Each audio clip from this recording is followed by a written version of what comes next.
Welcome to the Unstoppable Real Estate Agents Podcast. I'm your host and real estate productivity expert, Kim Hughes. Join me as we focus on real strategies and implement real solutions designed for you to achieve major success in your business and life while getting you organized. Hi, everybody. It's Kim Hughes, and today I want to talk to y'all about your presence online. We have come across so many agents that do not have information on how to go to their website, how to find them on social media, how to call them. So this I thought was going to be a real quick podcast just to kind of talk about what we find when we're looking at agents' presence online. So, these are some things that you really need to pay attention to, because if we, as your, real estate virtual assistant, your coach, your consultant, whatever we may be doing for you, when we have trouble finding our own clients online, we want to make sure that we put that out there so that they can get it all taken care of. And so here's some things that we have come across is, let's start with your signature line in your email. I have done a podcast on this before, but one of the things that we really feel is very important for agents is to make sure that in your signature line, excuse me, I'm fighting allergies this week. One of the things that you need to look at in your signature line is you need to make sure you have your name. You need to make sure you have the name of your brokerage. You need to have your website, your email address. And a lot of agents have said, why do I need to put my email when they get an email from me? People are not going to go and copy that email address. They just want to click and be able to save it and do what they need to do with it. So make sure you put your email address in your signature line, your phone number, and any additional information. So if you have to put, like wiring fraud instructions, if you've ever emailed me and I've replied, you'll see that I have a long signature line because there's a lot of information in there that is important and it's legal. So keep that in mind too, is, what legally do you have to do to have information? Like, do you need to put your broker number, your realtor number? Do you have a link to search for homes? That should be something that you have on your signature line. And then put all of your social media links straight to, so when they click on that link, it takes them straight to your social media platform, whether it's Facebook, LinkedIn, Instagram, Twitter, TikTok, whatever it may be. Don't make people look for you. That is one of the biggest frustrations in the business world, is having to find information on how to reach someone because they sent you an email and it might have just had Kim. Well, okay, I have an email address and I have your name, but I don't know how to call you or anything. So now I've got to go Google you. When I go to Google and I can't find you on Google, that tells me, okay, well, I'm not going to go any further. Because if you haven't taken the time to make sure your online presence is there, people that want to buy or sell real estate, they're not going to work with you because they can't find you. And if they do finally find you, they are kind of like, well, why did they not have all their information there? So if they are not on top of their own game, how can they be on top of mine? So these are the ways that, we feel that y'all can be missing opportunities because you don't have the information available at the click of a button. So, the first thing is that, always have your office address and your website. I'm going to say you don't have to have your office physical address, but the website you do. If you don't have a website, and, if you have an agent profile on your brokerage website, that is not a website. That's a landing page. And if you are an agent that's feeding from your brokerage and you think, well, they'll find me there.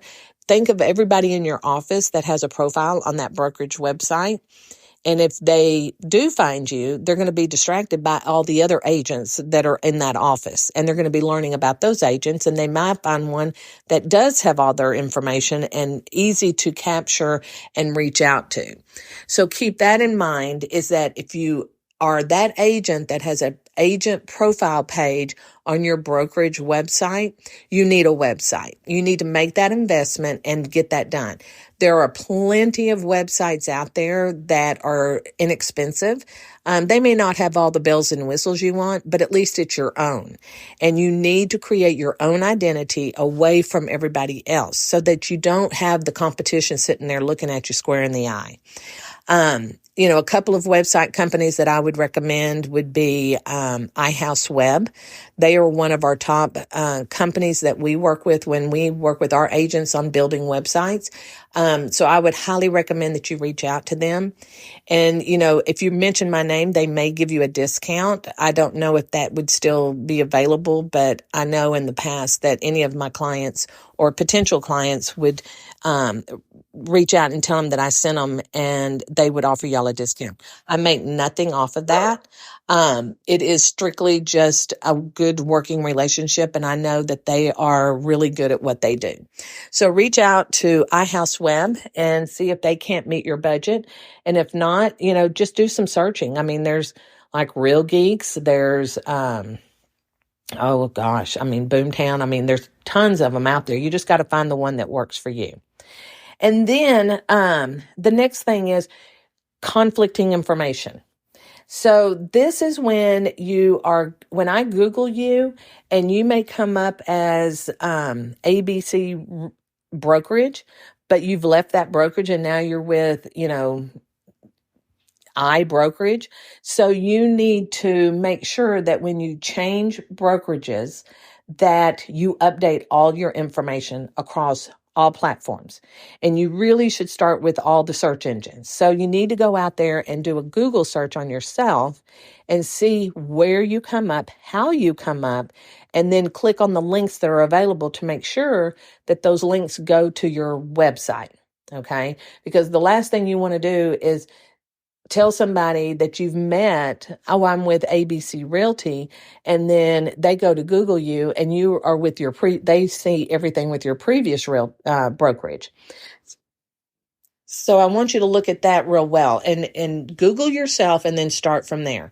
And then check your profiles on your social media, check your Google business profile, make sure you check with, the MLS, you are, the local, the National Board of Realtors has all your updated information. Your local board has all your updated information.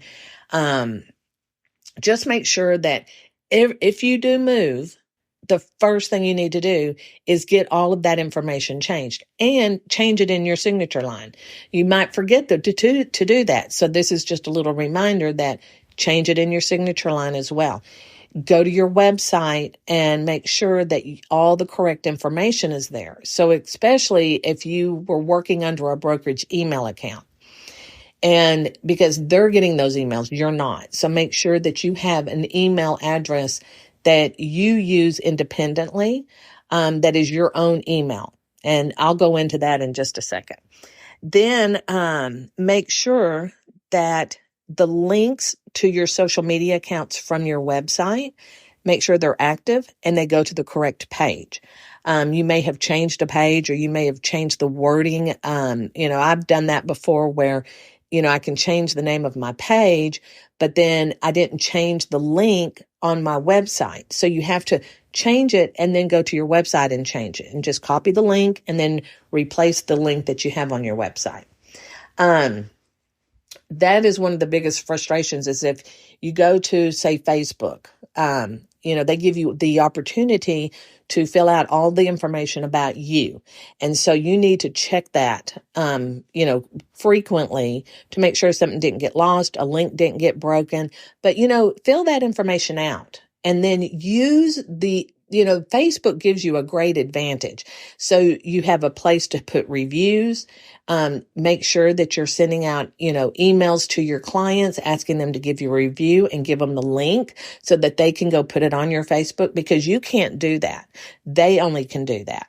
So make sure that, when you're sending out that email after the closing, you're giving them the link to go and post onto your social media review page. Okay. And that will help you build your reviews. Now you can take that review that's on Facebook and copy it and put it on your website. But you can't put a review on your own social media platform. So make sure that they have that link. What we do is once we have the closing, then we send out an email to the client. I'm sorry, not to the client, but to the buyer or the seller, whoever the client was for our client. And we send out an email asking them to give a review, and we give the links where they should go. All they have to do is open up that email, click on that link. They go put that review on Facebook. They put that review on LinkedIn. Wherever you want that review to be posted, that's where you do, especially Google Business. You definitely want to have your Google Business profile link so they can put the review there, because that helps you a lot in the search engines as well.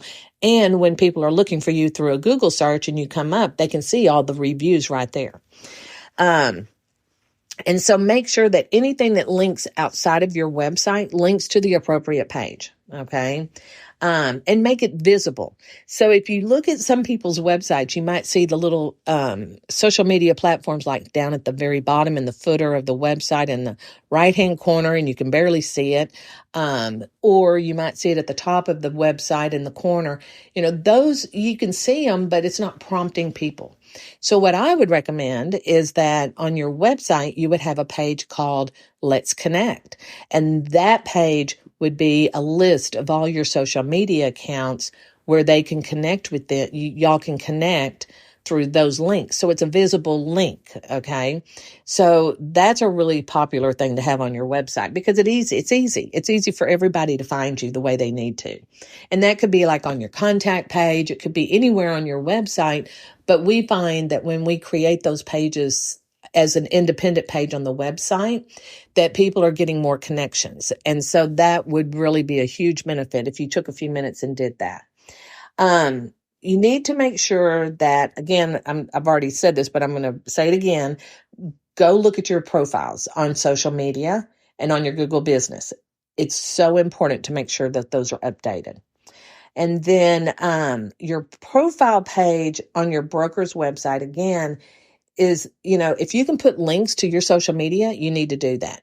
If you can put links that take them to a place where you are, so if you're only using the broker page, I'm going to say it again, don't do, have that, but have your own website. Okay. Because, and I'm not 100% sure how this works, but let's say you are with, ABC Realty, you have your broker page, somebody clicks on it. Well, do you get that lead, or does that funnel through the brokerage and then they do a round robin with it? So you need to understand how that works with the linking and the leads and everything else. Now, if they're on your website, they're going straight to you, no questions asked. If they click on something to give you that information, then they are, connecting with you and not your competitors. Okay. I want you to kind of take an overview of everything that you have going on. But let me go back to the email address. So when you move to a new brokerage, they'll give you an email address that's associated with their brokerage. So it could be kim@123realtygroup.com, and say, okay, that works great. Well, they own everything. So the brokerage will own all of your emails. They will own everything that's anything to do with their brokerage, because that email address belongs to them, not you. So what I always recommend, and I just went through this with a brokerage that we're setting up for a client, is that everybody has their own email address with the brokerage, which I want them to use because it's better using that than a Gmail. So if you're one of those agents that has like Kim Hughes at Gmail, let's go get you a domain and then get you an email address through your domain so that you are branded. Okay, that's more professional. You look more on top of things. It's a branding thing. So like my email address is kim@kimhughes.com. So if I was an agent with a brokerage, I would still have that, but I could also use the brokerage email. So everything would funnel through my account first, so that if I was to leave that brokerage and go to another one, or maybe I'm going to open up my own brokerage, then I don't have to worry about all those emails that funneled through the brokerage. They went through my email account, through my domain, and I now own all of that. So I don't have to worry about losing my leads or my contacts or anything. So I'm going to highly recommend that you think about that and do that, because it's a benefit to you as the agent, but also understand why the brokerage does it as well. So you don't want to be in a situation where you leave the brokerage and they won't give you the information that you need, because the minute you tell them you're gone, they're going to shut down that email account. They're going to take you off the profile page of their website, etc. So this is where you need to think about, I'm an entrepreneur. I am a business owner and I'm in charge of my own business. So you need to look at it that way and run it that way. And this is one of the ways that you can do it, is be an independent person with everything funneling through your through your website, through your email account. Okay. So just a real quick recap here is, I want you to focus on your email. I want you to focus on your website, getting an independent website. Don't look at your budget, see what you can afford, then shop it around.